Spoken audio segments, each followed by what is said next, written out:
harapan besar masyarakat Indonesia terhadap Timnas U20 di Piala Asia U20 2025 harus berakhir dengan kekecewaan. Skuad Garuda Muda dipastikan tersingkir setelah mengalami 2 kekalahan beruntun dari Iran dan Uzbekistan di fase grup.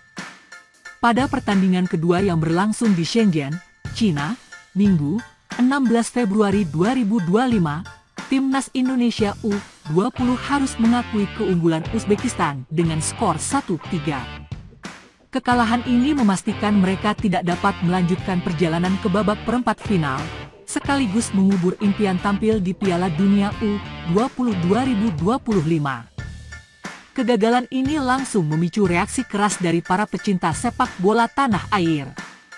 Gelombang kritik mengarah kepada pelatih Indra Syafri yang dinilai gagal membawa Timnas U20 bermain dengan performa terbaiknya. Luapan kekecewaan dari para pendukung Timnas Indonesia terlihat jelas di media sosial.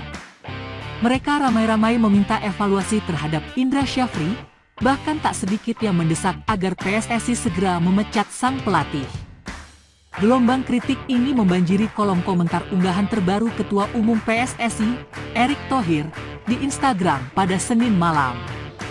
Dalam unggahan tersebut, Erick menyoroti pertandingan melawan Uzbekistan dan menegaskan bahwa program pengembangan Timnas U20 akan terus berlanjut.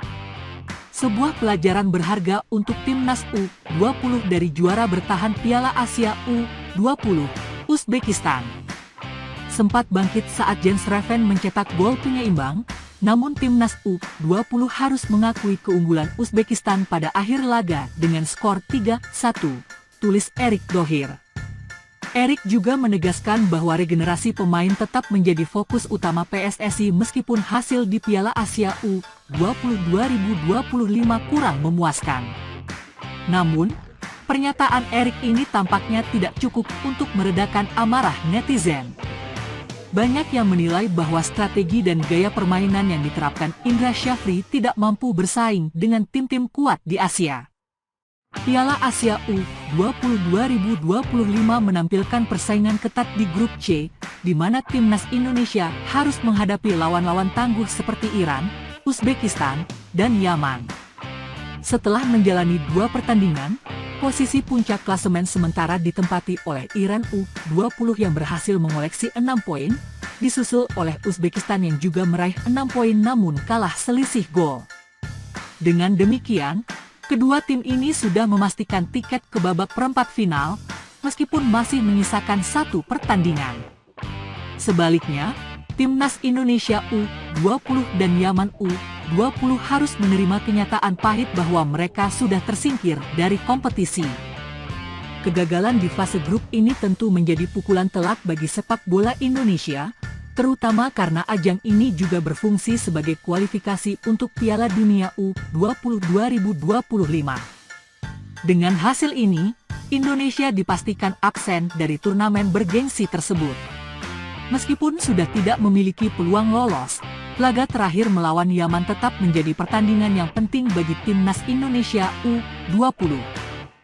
Kemenangan dalam pertandingan ini bisa memberikan keuntungan bagi Indonesia dalam pembagian pot undian untuk kualifikasi Piala Asia U20 2027.